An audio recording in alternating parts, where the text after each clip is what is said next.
오늘 본문의 말씀 제목은 약한 데서 온전하여짐이라는 제목의 말씀입니다. 사랑하는 성도 여러분, 우리가 살아가는 세상은 강한 것이 완벽한 것이라는 생각을 갖도록 합니다. 그렇다면 약함은 어떻게 여겨질까요?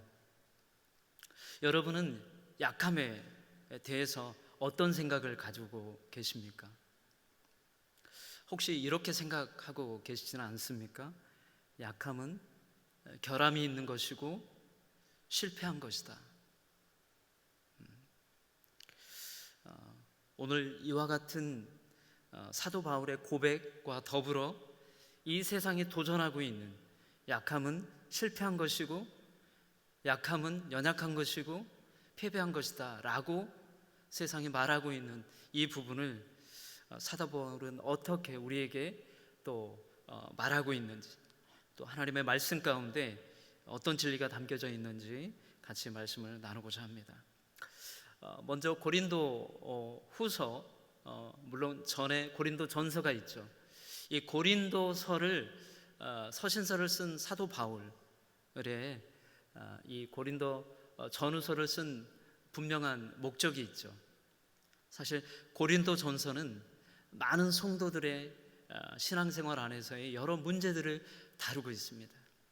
그러면서 사도 바울의 목회적인 그런 차원에서 권면하고 또 그거에 따른 해결책, 어떻게 하면 성도로서 교회를 섬기고 바른 신앙생활을 할 수 있는지에 대한 부분들을 목회적으로 조언하고 또 이야기하고 있습니다. 그런데 오늘 이 본문의 특별히 고린도 후서의 내용은 상당히 사도 바울에게 있어서 개인적이면서도 상당히 미묘하고도, 그리고 개인적인, 사도 바울의 개인적인 이슈들이 담겨져 있는 본문의 또 서신서이기도 합니다.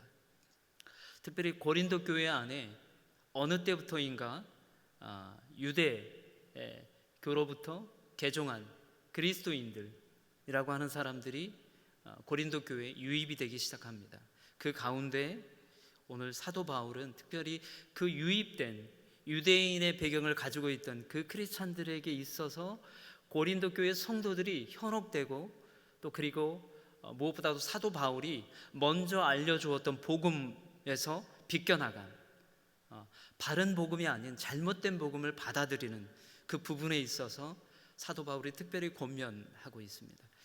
그런데 특별히 고린도후서의 이 서신서의 내용은 사도 바울의 아주 개인적인 연약함, 그리고 개인적인 이슈가 되어 있는 부분들을 또한 이 유대 크리스찬들이 다루고 있습니다. 공격하고 있습니다. 쉽게 말하면 사도 바울을 공격했던 것입니다.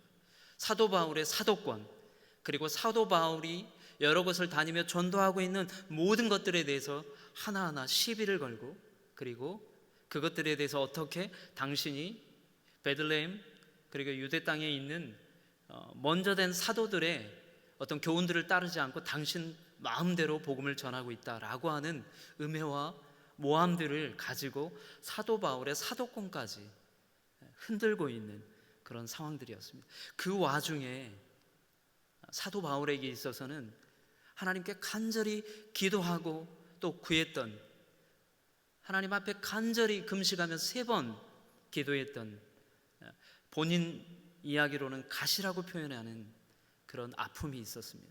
그것은 정확하게는 알 수 없지만 그때 당시에 고칠 수 없는 질병, 그리고 가장 사도 바울을 괴롭혔던 연약함을 항상 느끼게 했던 그런 몸의 가시라고 이야기합니다.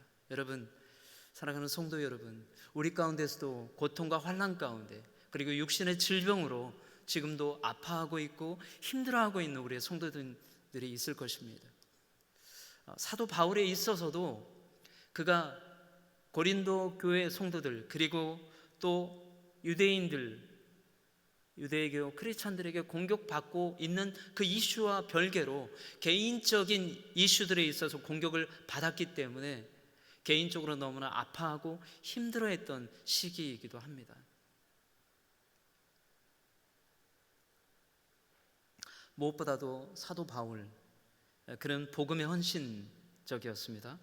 그리고 무엇보다도 열정을 가지고 하나님의 말씀을 전했던 사도입니다. 그렇지만 그 안에 육신의 연약함으로 인해서 항상 그가 더 열정을 가지고 그리고 복음을 향해 더 나아가려고 할 때마다 그에게 발목을 잡는 것처럼 느껴지는 몸에 가시가 있었다는 거예요. 여러분에게도 그런 하나님께서 허락하신 몸에 가시가 있습니까? 이것만 아니면, 이 부분만 아니면, 내가 온전해지면, 건강해지면, 이 부분만 해결되어지면 내가 더 주의 일을 감당할 수 있을 텐데 라고 여겨지시고 생각되어지시고 또 그렇게 느껴지시는 부분들이 있습니까? 사도 바울은 간절히 3번을 기도했다고 합니다. 그럼에도 사도 바울의 기도의 이 제목이 사실 사도 바울의 기도처럼 응답되어지지는 않습니다. 사도 바울이 생각했던 기도의 응답이 아니라 하나님의 계획과 방법으로 응답해 주시죠. 그래서 오늘 그 본문의 말씀들을 같이 나누겠습니다. 이런 상황 가운데 사도 바울은 고린도 교인들에게 서신서를 통해 권면하고 그리고 당부하고 있는 것입니다. 오늘 이 본문 가운데 우리가 어떻게 하나님께서 우리의 생각들을 변화시키시는지, 교정해 가시기를 원하시는지 같이 나누고자 합니다. 사도 바울은 강하나 약한 사람이었습니다. 그렇지만 또한 약하나 또한 강함이 있었던 사람이기도 합니다. 사도행전과 서신서들에 나타나는 바울은 강한 모습, 그리고 지치지 않는 열정을 소유한 그런 모습을 담고 있습니다. 주님을 알기 전에는 교회를 핍박하는 데 열심을 냈던, 특별히 특심을 가졌던 사람이기도 합니다. 회심 후에 복음을 위한 전사가 되었죠. 그리고 그런 사도 바울은 그런 강함은 오히려 그의 약한 데서 나온 것이다 라고 고백을 합니다. 그러기에 바울은 그의 약함을 자랑합니다. 여러분, 우리의 약함을 자랑한다는 것, 우리의 연약함을 드러낸다고 하는 것, 우리의 부족함을 온전히 우리의 공동체와 우리를 위해서 기도하고 있는 공동체 안에 순회 신앙생활을 하고 있는 우리의 지체들 안에 오픈할 수 있는 것, 이것 또한 축복이라고 생각합니다. 여러분, 우리의 신앙의 공동체가 그냥 허공을 이렇게 지르는 주먹질이나 또 아무것도 잡을 수 없는 실체의 신앙생활을 해서는 안 됩니다. 우리의 신앙은 우리가 무엇인가를 잡는다라고 느껴지는 그 신앙의 맛이 있어야 합니다. 그것이 무엇입니까? 우리의 공동체 안에 우리의 연약함들을 온전히 오픈할 때, 그리고 그것을 위해서 기도 요청을 할 때 사실 하나님께서 함께 그 연약함을 통해 일하시고 응답하시게 되시죠. 약함은 언제나 그렇듯 주님께 쓰임받는 통로가 될 수 있습니다. 사도 바울이 본인의 삶을 통해 고백합니다. 오늘 9절의 말씀을 제가 다시 한번 읽겠습니다. 그러나 그분은 내게 말씀하셨습니다. 내 은혜가 내게 족하다. 왜냐하면 내 능력이 약한 데서 온전해지기 때문이다. 그러므로 나는 내 약한 것들에 대해 크게 기뻐하며 자랑할 것입니다. 이는 그리스도의 능력이 내게 머물게 하기 위함입니다. 사도 바울에게 약함이 있었습니다. 육체의 가시라고 그가 고백한, 그리고 3번이나 하나님 앞에 간절히 고백했던, 주님께서는 사도 바울의 그 질병을 거두어 가시지는 않으셨습니다. 아마도 그는 자신이 건강, 그리고 정말 이 가시가 없었다면 더 열심으로 하나님의 그 일, 선교의 일, 복음을 전하는 그 일을 했을 거라 상상했는지도 모르겠습니다. 그러나 바울을 통해 우리가 기억해야 할 점이 있습니다. 하나님께서 육체를 고쳐주시는 방법이 아니라 그 약함을 통하여 하나님의 역사하신 그 사실을 보여준다는 사실입니다. 오늘 9절의 말씀이 그러하죠. 즉 미약함까지 하나님께서 당신을 향한 하나님의 그 계획 가운데 두시고 일하신다는 사실입니다. 그 예로 모세는 어떻습니까? 거친 애굽에서 주님의 백성을 탈출시켰죠. 그리고 다윗은 어떻습니까? 거인 골리앗을 물리쳤습니다. 또한 여호수아는 어떠합니까? 이스라엘 민족을 강한 그 가나안 땅의 강한 족속들을 전쟁 가운데 이겨내며 승리하며 가나안 땅을 정복합니다. 모세는요 40여 년의 광야에 버려진 것 같은, 내가 이제는 너무나 힘이 없고 늙어서 무엇인가 할 수 없는 그 나이 80에 하나님 부르십니다. 다윗은 어린 소년의 나이에 거인 골리앗과 전쟁터에서 맞싸우게 됩니다. 여호수아는 두려움 가운데 가나안 입성을 앞두고 군대 장관 하나님의 그 천사가 나타나 그 가운데 씨름했던 그 연약한 여호수아의 모습을 볼 수 있습니다.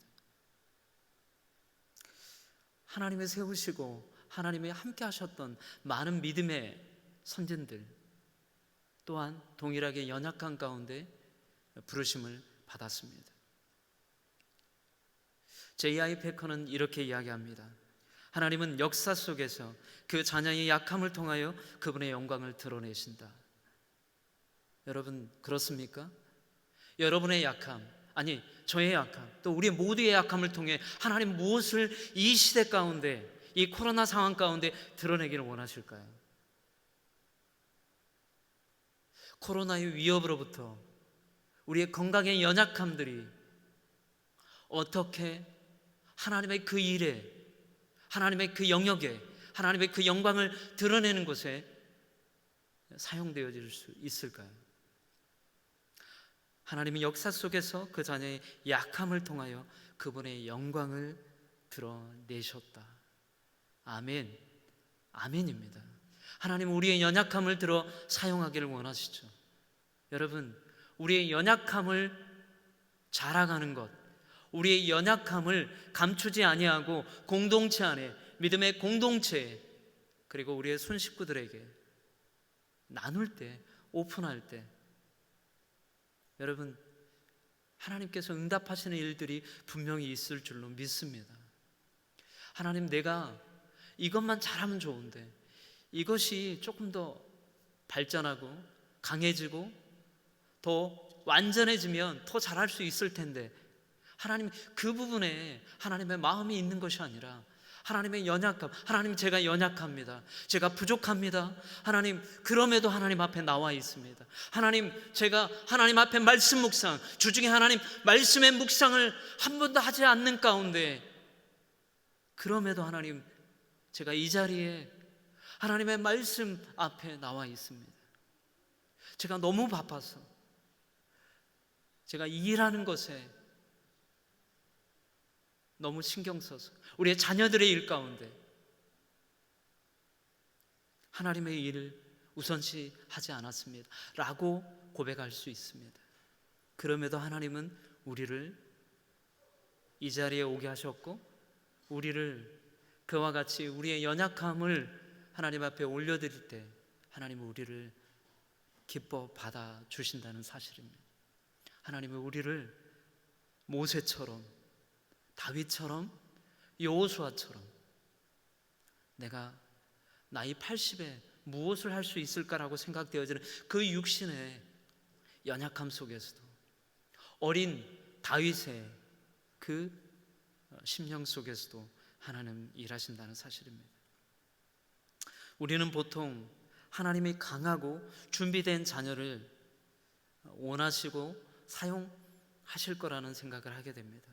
하지만 하나님의 방식은요, 우리의 예상 그리고 우리의 방법을 뛰어넘습니다.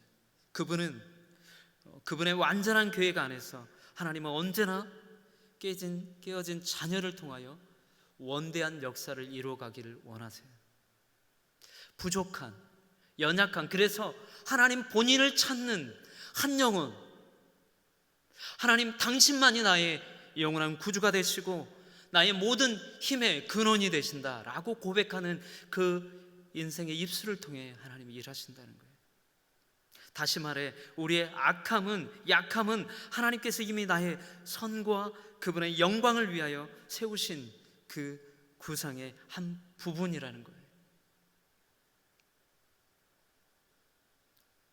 두 번째로요, 10절에 하나님은 당신의 미약함을 사용하신다라고 분명하게 이야기하고 있습니다. 10절을 읽겠습니다.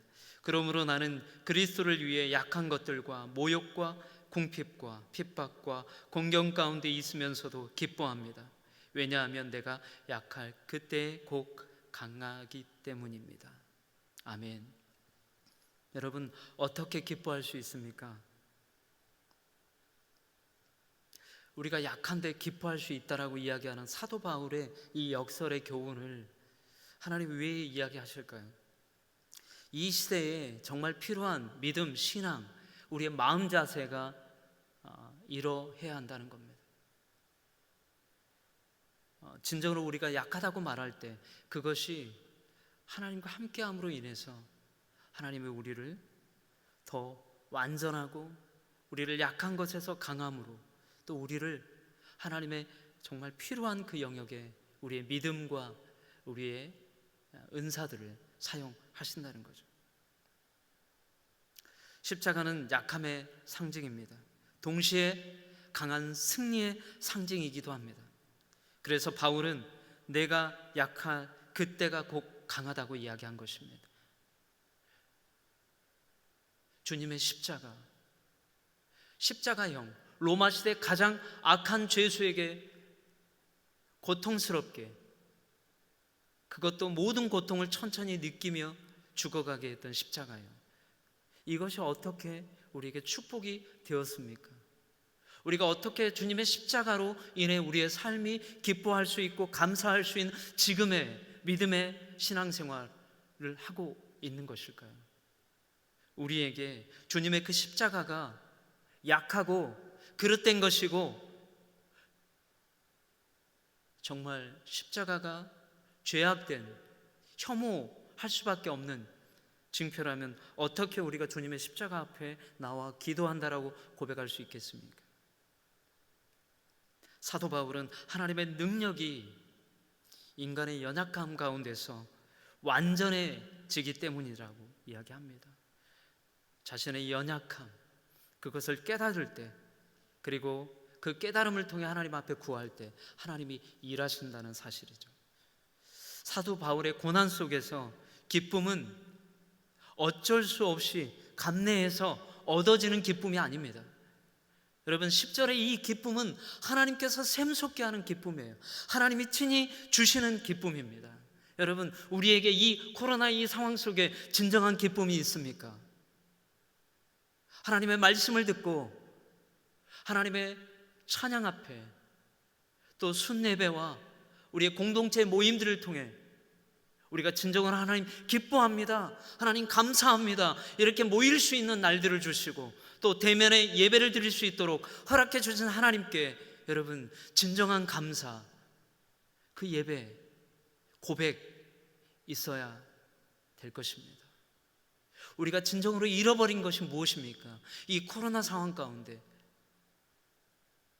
두렵고 떨릴 그 마음, 그래서 교회에 가지 않는 시간들이 길어지고 대면의 예배가 아니라 비대면의 예배로, 그리고 형식적인 신앙의 모습으로, 그래서 이렇게 대면으로 예배 드리기 위해 평상시 때보다 훨씬 더 많은 시간들이 소요되었고 내 마음을 다시 한번 다스리고 추스리고 하나님 앞에 기도하지 않았습니까?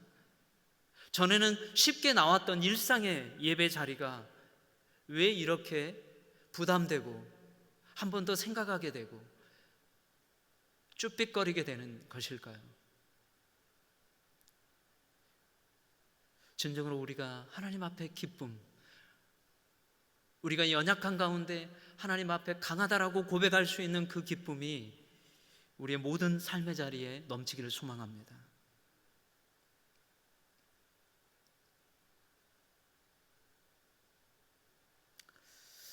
사도 바울에게 있어서 진정한 기쁨은 무엇이었을까요?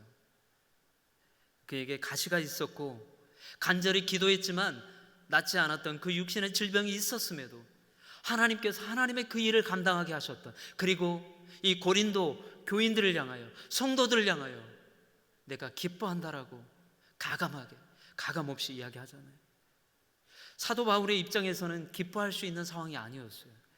본인이 전했던, 본인이 세웠던 고린도 교회 성도들이 그릇된 신앙으로 빠져 있었고, 급기야는 유대교 크리스찬들이 사도 바울의 사도성을 공격하고 사도 바울의 여러 가지 부분들을 험담하고 모함했었기 때문에 사도 바울의 개인적인 입장에서는 고통스러운 시간이었습니다.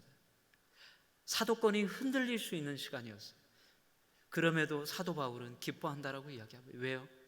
그것 또한 하나님께서 고린도 교회를 향해서 겪게 하시는 일이라면 하나님이 해결하시기 때문에, 하나님의 방법으로, 하나님의 그 시간에 하나님이 해결하시기를 바라고 있었기 때문입니다.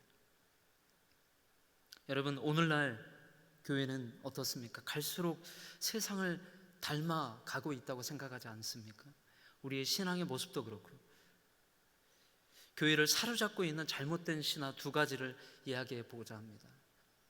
첫 번째는 교회의 영향력이 크면 곧 능력이 있다고 생각하는 신화입니다. 여러분, 신화입니다. 진실이 아닙니다. 진리가 아닙니다. 허탄한 신화입니다. 혹시 우리가 이 첫 번째 신화에 동일하게 혹시 수긍하거나 끄덕거리는 분들이 있나요? 아닙니다. 교회의 영향력이 크면 곧 능력이 크다라고 생각되어지는 이 부분, 신화입니다. 버려야 합니다. 잘못된 신화입니다. 두 번째는 큰 일을 하기 위해서는 큰 수단들을 사용할 수 있어야 한다. 큰 교회, 영향력 있는 교회 되기 위해서는 수단과 방법을 가리지 말아야 한다. 교회의 목소리를 내고 세상을 향해서 뭔가 교회가 일하는 것처럼 떠들썩하게 뭔가를 보여주고자 하는 모든 것들, 그래서 수단과 방법, 적당히 하나님의 방법이 아닌 것들을 동원해서 하는 일들이 얼마나 많습니까? 그래서 이 세상에 그 소리가 교회에 들어오고, 또한 세상으로부터 질타 또한 받는 것입니다. 많은 것들이 교회 안에 들어왔지만 결국 세상의 질타 그리고 손가락질을 받고 있는 시대가 되어버렸습니다. 여러분, 우리가 다시 한번 교회의 연약함, 초대교회의 연약함, 그리고 우리가 믿었던, 그리고 선진들의 믿음, 연약한 그 믿음 중에 하나님이 택하셔서 우리를 온전하게 빚으시고 이루어 가셨던 그 믿음, 그 자리로 우리는 나아가야 합니다. 이런 잘못된 신화 속에 또한 교회로 하여금 물량주의 그리고 승리주의 앞에 무릎을 꿇고 또 그것이 맞는 것처럼 느껴지고 그렇게 동조하는 우리의 신앙의 모습이 있지는 않습니까?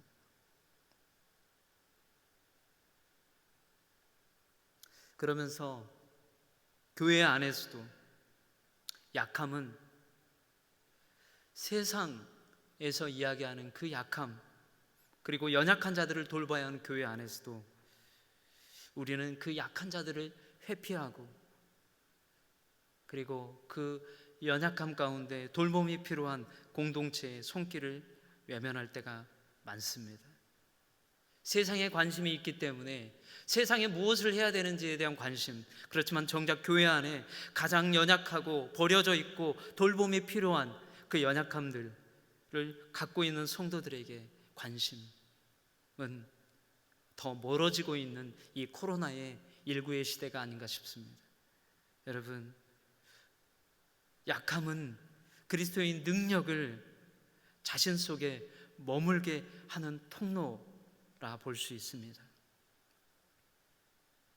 하나님께서 우리의 연약함으로 인해서 우리와 함께 하신다는 거예요. 너가 잘났으면, 그리고 또한 우리가 잘났다라고 고백하는 순간 성령님은 우리와 함께 하기를 싫어하세요. 우리가 겸손히 우리의 연약함을 하나님 앞에 아뢰일 때, 그리고 우리의 연약함을 통해 하나님의 그 일들을 올려드릴 때, 하나님은 우리의 연약함을 통로로 사용하셔서 일하신다는 거예요. 이 진리가 살아있을 그때만 교회가 세상을 변화시킬 수 있는 때라는 거죠. 세상이 자랑하는 능력을 부끄럽게 만들 뿐만 아니라 세상이 정말 약함을, 또 부족함을, 그리고 능력 없음을 실패라 손가락질할 때 교회는 아니라고, 하나님이 그것들을 통해 일하실 것이고 그 연약함을 통해 하나님은 완전하게 그리고 새롭게 우리를 변화시킬 수 있다라고 하는 이 진리가 교회 안에 살아 있어야 합니다. 오직 그리스도 안에서의 기쁨, 그리고 오직 그리스도 안에서의 능력이 교회 안에 있을 때, 우리 가운데 살아 있을 때, 그것이 진정한 교회의 능력이고 하나님께서 원하시는 교회의 참 모습일 것입니다. 여러분, 사랑하는 성도 여러분, 진정한 약함, 우리 안에 있는 진정한 연약함이 무엇입니까? 예수 그리스도의 십자가를 바라보는 신앙인의 모습이라면, 우리가 진정으로 연약함 가운데 하나님의 그 일들을 바라보고 교회 안에, 그리고 우리 주위에 우리가 섬길 수 있는 그 연약함들을 찾아서 그 연약함 가운데 있는 자들을 향해 우리의 손과 우리의 발과 우리의 믿음과 우리의 물질과 시간들을 나누고 섬길 수 있어야 합니다. 하나님은 우리가 강하다는 생각을 품도록 놔두시지 않는 것 같습니다. 우리는 그런 생각을 품을지 모르지만 주님은 그게 잘못된 생각이었음을 깨닫게 하십니다. 그렇게 하실 때 우리에게 유익한 것이다 이야기하신다는 거예요. 여러분, 우리가 자랑할 수 있는 게 무엇일까요? 우리가 약한 것으로 하나님을 자랑하고 주님의 십자가를 자랑하기를 원합니다. 오직 그리스도와 일치된 길을 따르는 사람만이 하나님께로부터 이런 고백을 들을 수 있을 것입니다. 나의 능력은 내가 약할 때 온전하여 집니다. 아멘. 이 시간 우리 한 번 더 찬양할 건데요, 약할 때 강함 대신에 이 찬양을 우리의 고백으로 하나님 앞에 올려드리기를 원합니다. 하나님, 이 코로나의 위기 속에서 하나님 정말 두렵고 또 때로는 여러 가지 우리의 마음에 가졌던 생각들을 내려놓을 때가 많습니다. 생각했던 것을 멈춰서서 하지 못할 때가 너무나 많았습니다.